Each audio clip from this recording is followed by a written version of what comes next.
A very good evening and a happy New Year Eve, now my friends.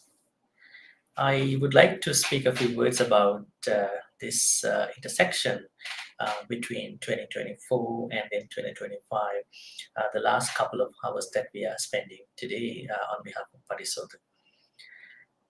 You know, when a new year is in the corner, uh, we are either going to be happy or probably we are having some other uncertainties about what would happen in the next year. So I would like to sort of speak about what we can see, what we can look in terms of 2024, and how to purposefully, probably ambitiously, hopefully invite 2025 and then to embrace that 2025 with hope and then purpose, ambition. Like when many people talk about Buddhism, they do not give lots of hope and purpose, saying that everything is, you know, uncertain. All right, so let me start this way. As we stand on the threshold of 2025, I wanted to take a moment to reflect, not just on the year that has passed, which was 2024, but on the incredible potential that lies ahead of us. The turning of a new year is always a powerful moment. It's a time of reflection. But more importantly, it's a time of renewal and hope. Why is it? We have to renew our aspirations. We have to renew our wishes, our reflections. We as Buddhists normally say we have to reflect not at the end of the year, but also every day. Have I talked to somebody nicely? Have I acted properly in the nice way? Have I heard someone? Have I helped someone enough? Right? These are daily reflections. But when it comes to the last day of the previous the year, at that point we can renew, we can sort of look back about how I have been, how we have been actually spending the time. So it's a time of renewal and hope, a time when we get to reset, realign, and reimagine what is possible for ourselves and for the world around us. There are lots of possibilities that we can think about. So it's a good time to think about all those opportunities. This year, 2024 may have brought its own challenges, its own set of trials and tribulations for all of us. Sometimes some people may have been receiving all the good things, some people may have been getting tribulations, whatever other things, negative stuff. But regardless of what you have been getting, uh, you need to look at a positive image for next year. For some of us, it may have been a year of growth, of learning new lessons through adversity. For others, it may have been a year filled with lots of joy, milestones, and victories. But no matter where you have been or what you have faced, we all have one thing in common. What is that? We are here. On this particular day, we are looking at it, how many blessings that we can count on. So just one blessing, just to be here. We have come this far. We have made it to this moment. And that in itself is something worth celebrating. You can't say that I have nothing to celebrate. I can celebrate something. Then we are looking at the reflection. How powerful is a reflection? We can do whatever the things we want in our life. We can make money. We can just be with people who we want. But have we ever measured out, sized up the power of reflection? We call it Pachavekana in Pali. Before we race forward into 2025, let's pause for a moment.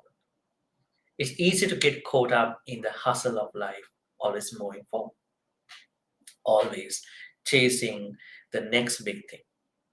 But real progress isn't just about moving forward.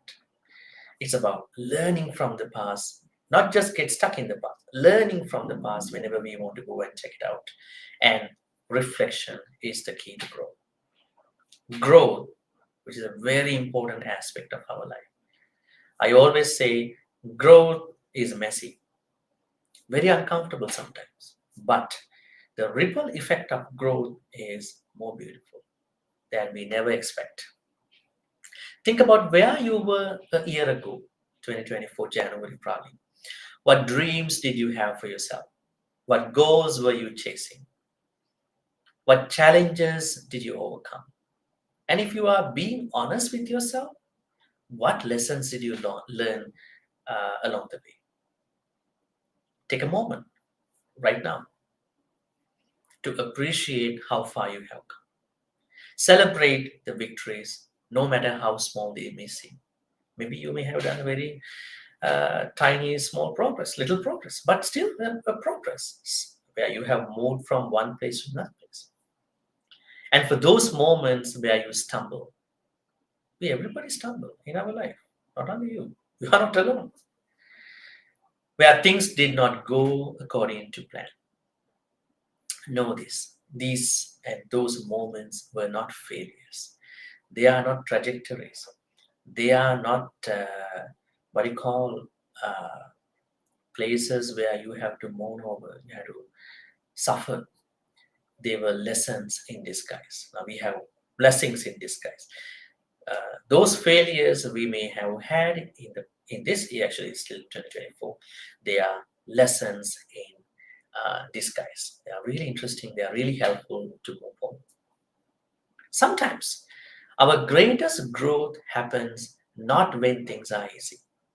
That's why there's a saying in Sanskrit: if you want to test your patience, don't be patient whenever you are okay. You can test your patience whenever things are not comfortable to you. Then you are trying to maximize, you are trying to, what you call, take your patient exercise to the highest pinnacle. So we have to understand that our greatest growth happens not when things are easy. I think you may have had a lot of moments like that. But when we face the hardest moments, such moments, painful moments, moments of not happy, it's in those moments we discover what we are truly capable of. Sometimes you may say, I don't know how I made it, but I made it. So as we look back on 2024, in the last couple of hours of this 2024, let's remember every challenge we face only made us stronger, not made us weak in our life. Then, how to accept the new year? Why don't we call it a gift? The gift of a new year. Now, as we stand on the cusp of a new year, let's talk about the gift of a fresh start. 2025 is not just another year, like how we spent some of the past years, like in the COVID time. It's a blank page, nothing was written. A new chapter in the story of our lives, still blank. It's a gift that we get to unwrap day by day with every choice we make, with every step we take. Don't think that January 1st is everything. No, January 1st is the time that we are looking at it, but then the actual things are happening during the year. It might be February, might be March, might be April, might be May. You don't need to, I would say, belittle the importance of this new year. But what will we choose to do with this gift? We have the gift in front of us now in a couple of hours. What kind of year do we want to create for ourselves, for our loved ones, for our world? What do you think about it? The beauty of a new year is that it holds infinite potential. This infinite potential is undefined. Who can define it? We can define it. We can give the meaning, not let the year give the meaning to us. The future is unwritten, and we are the authors of our own stories with regard to this particular year, 2025. But with that power comes responsibility. We have the responsibility to make it good or bad. fruitful or futile. We must choose what kind of story we want to tell in that blank page of the new year. Do we want it to be a story of resilience? Nice idea. Why not? We can bounce back every time we fall down. We wanna come back. Wanna bounce back.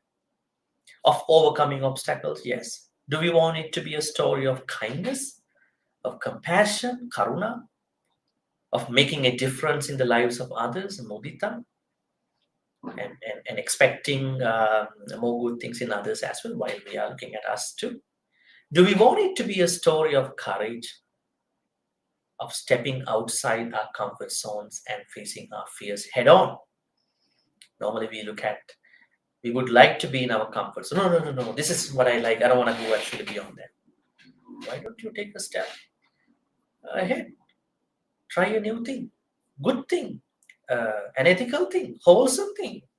There's no problem to you because they all are giving you new progress. The truth is the power to shape this year is within each of us. Nobody can change us. I can only give you these advices, these guidance. The Buddha, temples, monks, inspirational speakers, books cannot change you. They will give you the knowledge, but you are the one who's going to make it to that level. And then you will feel by the end of 2025, yeah, I made it. I made that as I expected. So then we need to understand how to create intentions for this 2025. Set good intentions, wholesome intentions, proper intentions to make my 2025 more progressive. As we begin 2025, I encourage once again you to take some time, not just in this moment, this couple of hours before the new year, but throughout the coming days and weeks, months to think about what you want to create in your life this year, 2025. Think about what truly matters to you. Sometimes we do a lot of things, but they don't matter to us. They don't matter to us in whatever they do.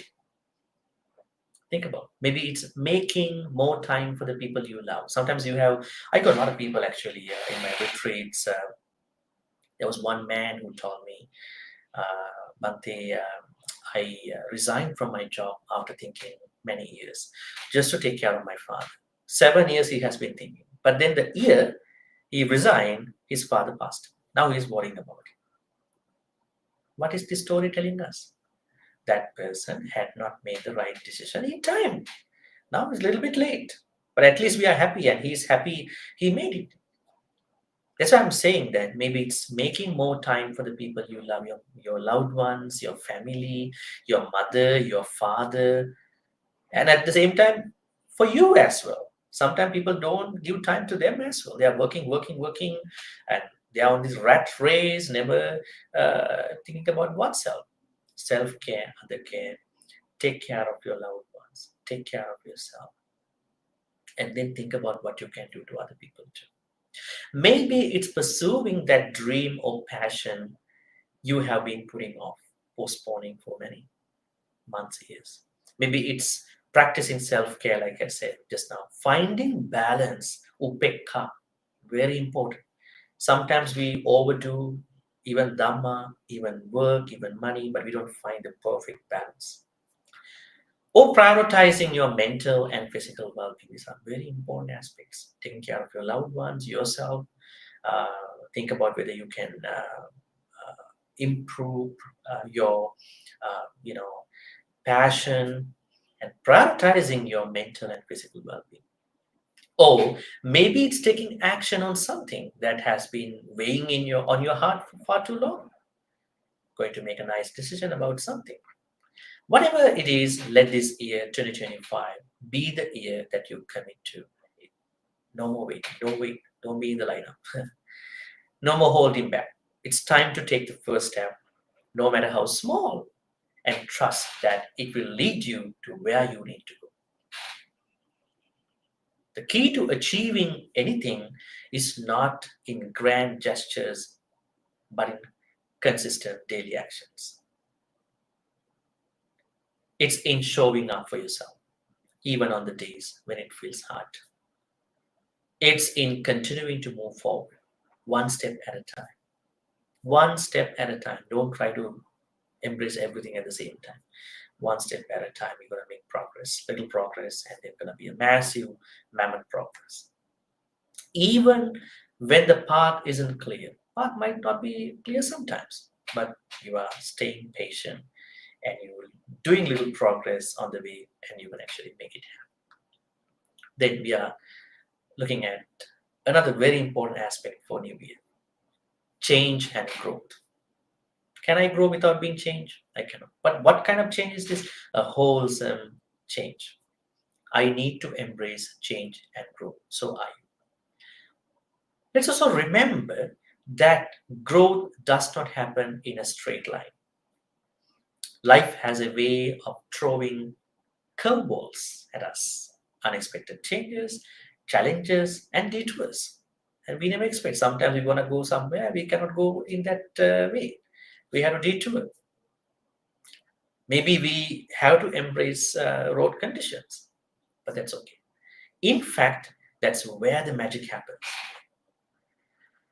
It's a magic. That magic happens when things are happening out of control. But when things are happening out of control, we are very scared. How come is this happening? How come are you doing like this? So mad about things. But you know, that's the place where magic is gonna kick in. So I want to reiterate, growth is possible, it's messy. Growth is messy. It's uncomfortable, but it's also the most beautiful thing you can make in your new year, in your life. It's through the change that we evolve into the people we are meant to be. Through the change, we are going to grow. Without a change, you can't grow. But that change has to be a wholesome, productive change, not that very unwise kind of change. And 2025 will undoubtedly bring its own set of challenges and uncertainties in our lives. But we don't have to face them alone. We have each other. Why do I say so? We have each other. Do we have each other? Do we want all people to be with us? No. We should have at least one Kalyana Mitra, one noble friend.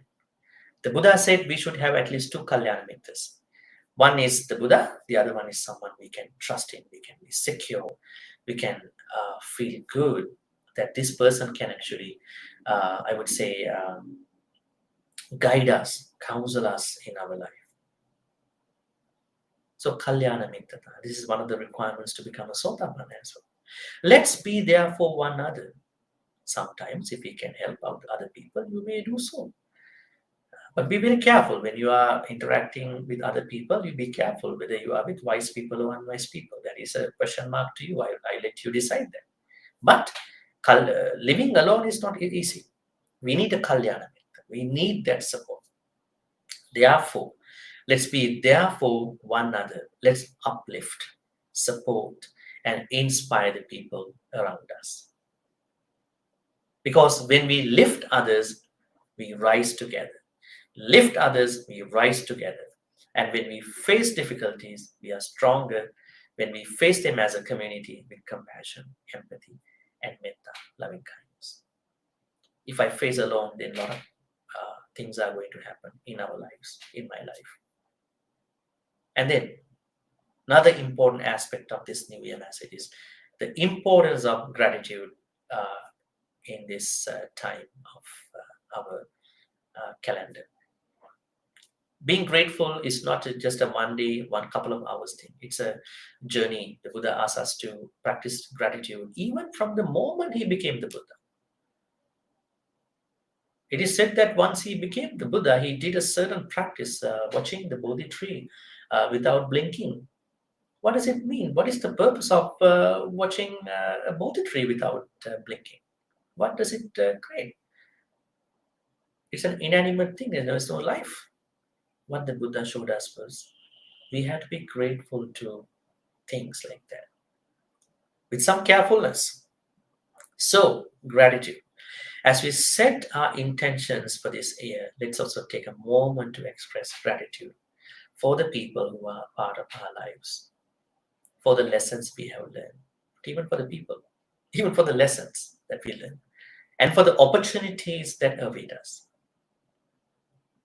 Gratitude, we call it katanyota, knowing what other people have done in a good way. This gratitude is the foundation upon which all great things are built. All the great things are built on gratitude. The foundation is that. When we choose gratitude, we shift our perspective. Even this New Year perspective could have been better if we have lots of gratitude. When we start to see the good, even in the minds of struggle, we become more resilient, more hopeful, and more open to the beauty that life has to offer. Think about people who are always complaining. When they go to the restaurant, they are complaining. When they go to the party, they are complaining. When they go to the temple, they are complaining. Why? Why is it? They don't know how to appreciate what is happening in their life. They always look at the what do you call the small black and white area in their life. We should have a big mind, big heart, not a small mind, small heart. That is the place where we become ungrateful. When we are more grateful, I mean, during this time to embrace 2025, we can be more resilient. We can bounce back easily, more hopeful, and more open to the beauty that this life has to offer. This life can offer everything in this universe. But we are the ones who should understand how to make it happen. So, as we step into 2025, let's commit to practicing gratitude every day, every moment. Let's take a moment each day to reflect on the things we are thankful for. Whether it's a kind of word from a friend, a quiet moment of peace, or the fact that we are still here, that's a very important thing. Still moving forward. Finally, how can I wind this up at this point? I'm just thinking. 2025, as I said, is a gift which is unwrapped and unwritten. So 2025 is a year waiting to be written, unwrapped by you. And we have the power to make it extraordinary. It might be a normal thing, but we can make it very special, extraordinary. It's a year for dreams, for growth, more important, for courage, and for kindness. And then to overcome all the tiny, small, medium, big negativities that we have. Akusala. We have to do that. Otherwise, if we read a Dhamma book, if we listen to a Dhamma talk, if we go to a temple, our negative side will not be overcome. We have to make it as an action. That's why I said, even I talk here, the good things only happen only when you make it. Otherwise, they will be a kind of a thing like a knowledge. So 2025, a year for resilience, for hope, and for the unwavering belief that we can create a better world, better universe. One small act at a time. Don't try to rush. Do things gradually. So as we step into this new year, let's do so with full hearts, open minds, not a half heart, small heart, full heart, big heart, open minds, not closed minds. And the unwavering conviction that this is our time. You have to believe in that, trust in that. The time to become the best version of ourselves. Let's transform every day. Let's grow every day in a nice way, not in an unwholesome, unskillful way. The time to chase our dreams, wholesome, holistic dreams. The time to make an impact positively. This impact has to happen in a nice way. Sometimes people impact in a wrong way, in a akusala way, but impact in a nice way. Here is to 2025. May it be the year we look back on with respect, pride, knowing that we gave it our all, lived with intention, sama sankappa, right intention, and made every moment count, every moment of this 2025 count. In summary, Dhamma friends, Happy New Year to each and every one of you. Thank you. I hope that you're going to make this new year the best of your years that you have past spent. Thank you. Have a good night and celebrate this new year with all these nice version of everything. And I wanted to say, on behalf of Parisota, we wish you a happy new year, a blessed new year with lots of blessings and lots of hopes, ambitions, and then what you call purpose. Thank you once again.